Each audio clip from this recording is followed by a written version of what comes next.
Hello students, welcome to my channel. বোম্বলদার ধামাকা আবার শুরু হয়ে গেছে।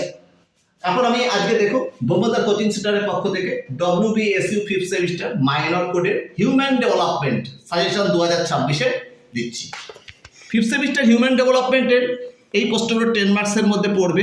অভিভাবক শিক্ষা বলতে কী বোঝো, অভিভাবক শিক্ষার প্রয়োজনীয়তা লেখো, উপদেষ্টা হিসাবে অভিভাবকদের ভূমিকা, গোষ্ঠী শিক্ষার সংজ্ঞা লেখো, স্বাস্থ্যের সাপেক্ষে বা পুষ্টির সাপেক্ষে গোষ্ঠী শিক্ষার মৌলিক নীতিগুলি লেখো, গোষ্ঠী শিক্ষার প্রয়োজনীয়তা লেখো, চিত্রভিত্তিক সহায়ক উপকরণ এবং প্যাম্পলেট তৈরির পদ্ধতি বর্ণনা করো, গোষ্ঠী শিক্ষায় পোস্টার, রেডিও এবং চলচ্চিত্রের মতো গণমাধ্যমের ব্যবহার লেখো, গোষ্ঠী শিক্ষায় অডিও ভিজুয়াল সহায়ক উপকরণের প্রস্তুতির গুরুত্ব লেখো এবং গোষ্ঠী সংগঠনে মহিলা মণ্ডল এবং যুব ক্লাবগুলির ভূমিকা ও কার্যাবলী লেখো।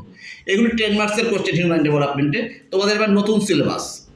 5 মার্কসের মধ্যে পড়বে গোষ্ঠী শিক্ষা কর্মসূচিতে স্বেচ্ছাসেবক ও সম্পদ ব্যক্তি হিসেবে অভিভাবকদের গুরুত্ব লেখো, চলচ্চিত্রের সুবিধা অসুবিধা লেখো, গোষ্ঠী শিক্ষায় পোস্টারের উপযোগিতা লেখো, গ্রামীণ এলাকায় রেডিও আলোচনার গুরুত্ব লেখো, গণমাধ্যম ও যোগাযোগের কৌশলগুলির প্রয়োজনীয়তা লেখো, মহিলা মণ্ডল সম্পর্কে টিকা লেখো, গোষ্ঠী কেন্দ্র এবং যুব ক্লাব সম্পর্কে টিকা লেখো।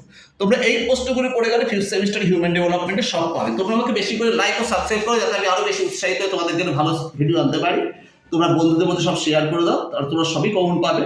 তোমাদের জন্য আগামী দিনে আরও ভালো ভালো ভিডিও আনবো। তোমাকে আমাকে বেশি করে লাইক ও সাবস্ক্রাইব করো। আজ এই পর্যন্ত রইল, টাটা, বাই।